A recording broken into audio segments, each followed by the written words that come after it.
Hi, I'm Michael Stittle. And I'm Nik Nanos. And welcome to Trendline.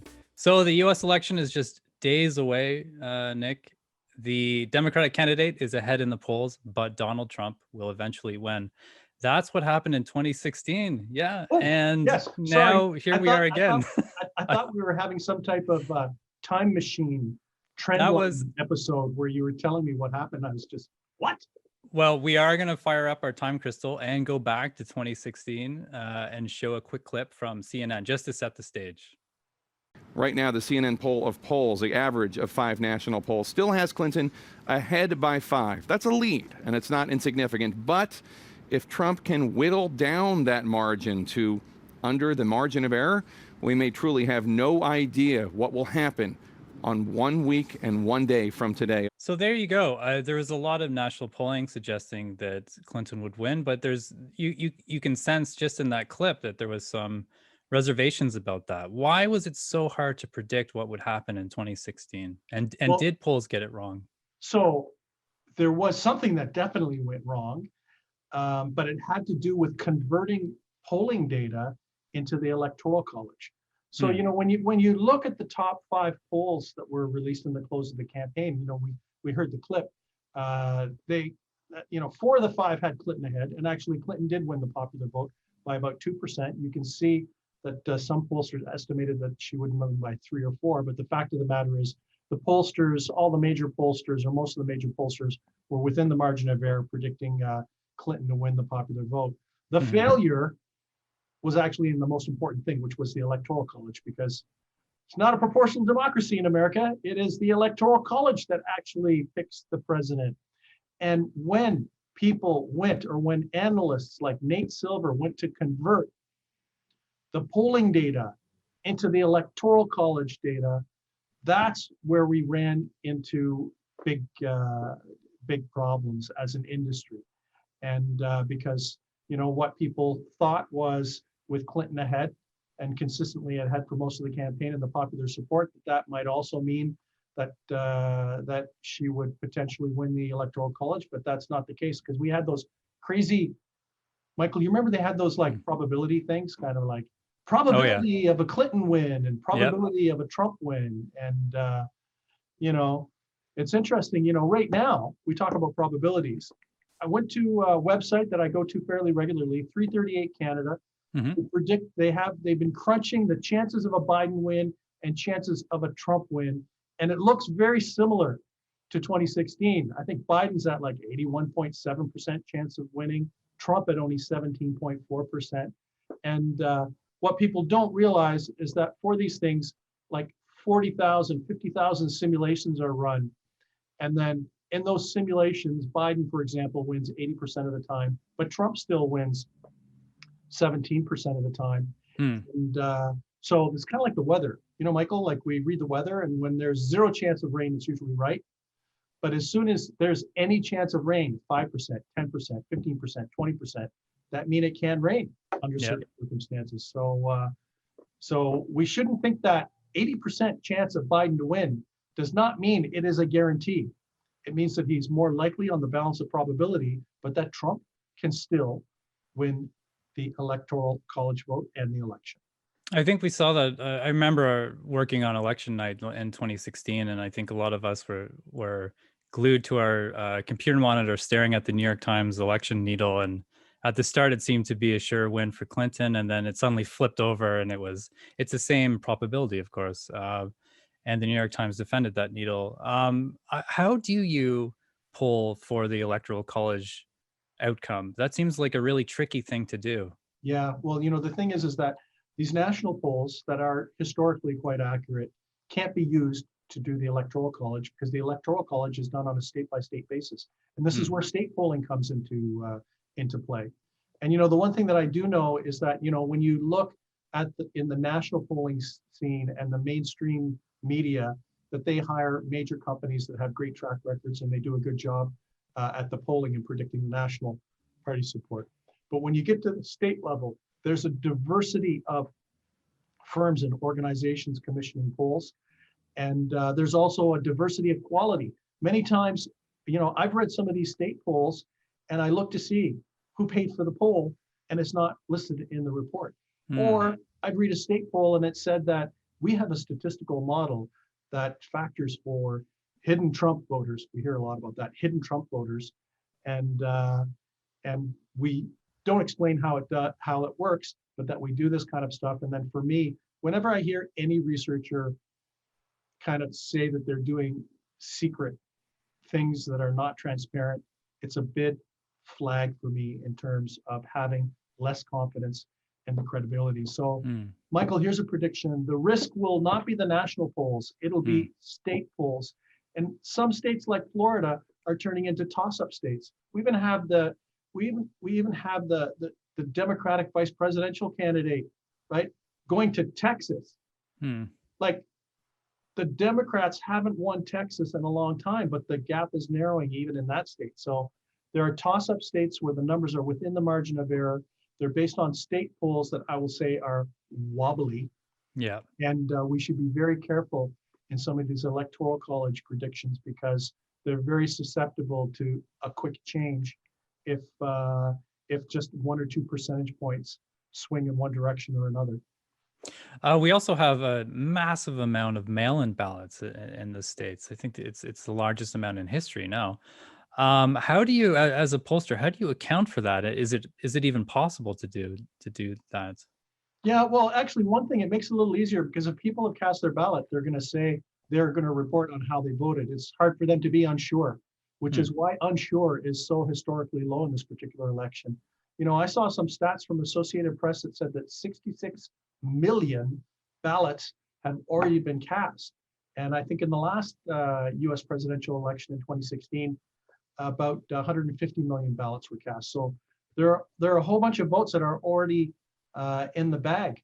But what's interesting is on these early voting, there's a significant division and difference based on how you're going to vote and who you might vote for. And you know, what we're seeing in the numbers is that you know, if you are, for example, if you're voting by mail or have voted by mail, Biden's at 51% and Trump's at 25%. It's like a 2-to-1 margin. Wow. For people that are voting in person, according to the polling that we've seen, Trump's at 50% or thereabouts, and I think Biden is at 20. So go figure why Donald Trump is not hot on mail ballots and probably will want to challenge mail ballots if he has any kind of chance, because you know, if you're voting by mail at this particular point in time, it looks like you're overwhelmingly voting Democrat, while if you're voting in person, you're more likely to be voting for Donald Trump. That seems to check out as well. In the final days of the campaign, we're seeing Trump, you know, going to these massive rallies, and Biden, you know, just sort of following pandemic COVID-19 health advice, maybe, you know, not making these massive public gatherings. But I wonder if it's Trump knowing that the ground game is more important for Republicans and the turnout at the polls on election day. Yeah, well, you know what? When we crunch the numbers on early voting in 2016 and 2020, what you've just said kind of makes complete sense. You know, in 2016, 40% of Democrats voted early. In 2020, that went up to 53%. So it's up 13 percentage points. But when you look at Republicans, back in 2016, 35% voted early. That's down to 25%, which means for Donald Trump, he's looking at numbers like this and thinking, you know what, there are fewer Republicans that have gone out to cast ballots. He needs to be proactive and out there in order to persuade them to come out and vote. And conversely, for Biden, he's like, wow, half of my people have voted. Might as well, I don't, you know, it's the ground game isn't as important to him because of the vast majority, or not the vast majority, a significant proportion of Democratic voters or people that are voting Democrat or for Biden have already cast their ballots, around 53%. So I have to ask, Nick, the way things stand so far, how are you interpreting the polling? Do you? I don't want you to make a prediction, obviously, but how accurate do you think the Electoral College predictions are right now? not stable. How's that? I'm pretty confident in, I think the fact of the matter is back in 2016, Clinton won the popular vote, and the campaign was, by all intents and purposes, a terrible campaign. So I think based on what we've seen so far in the election, there's only a handful of days left, that Biden will win the popular vote. He hasn't had a major gaffe. He's had a stable advantage throughout the whole thing. So I think I'm pretty comfortable in predicting that he'll win the popular vote, assuming that all the votes are counted and mail votes count and are considered valid. But when it comes to the Electoral College, I would be very cautious, because there are a number of battleground states that are a toss-up statistically from a polling perspective. And if they flip, then then I would say all bets are off. And to put this into context, Michael, back in 2016, that's all it took was, about 70,000 votes in Michigan, Wisconsin, and Pennsylvania to flip from Hillary Clinton to Donald Trump, and he won the Electoral College vote. 70,000 votes out of 150 million votes cast.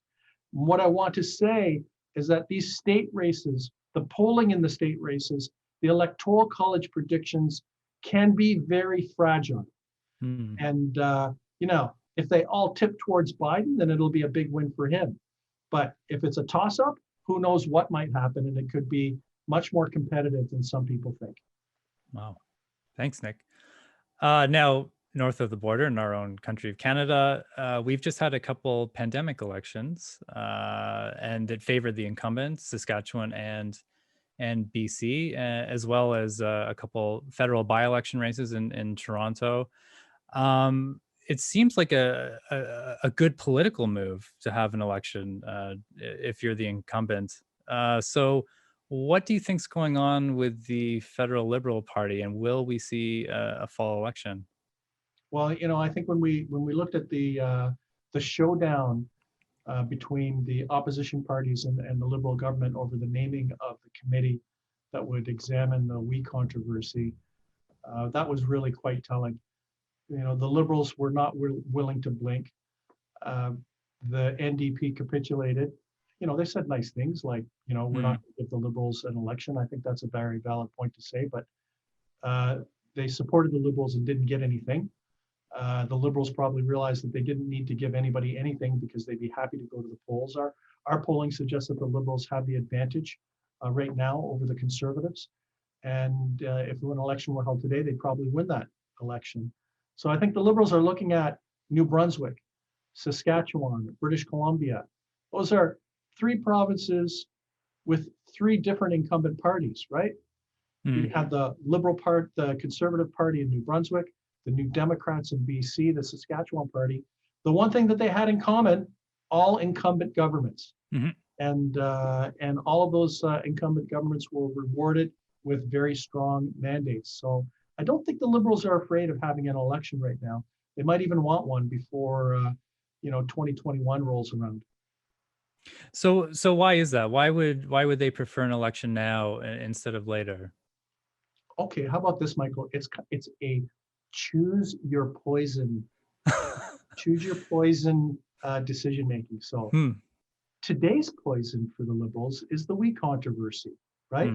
And lack of transparency, criticism probably from the opposition parties on how they're managing and fighting the pandemic. And then that would be the poison. And the Liberals have to decide, okay, is that poison lethal or is that poison not lethal? The second poison is in 2021 and 2022, where there's less stimulus, people are losing their jobs, businesses are closing because there's less support for businesses, and the economy is in the gutter. And who knows what happens, whether, we're on wave 2 of the pandemic. There's nothing to say that there could be, clutch your chest, a wave 3 of the pandemic.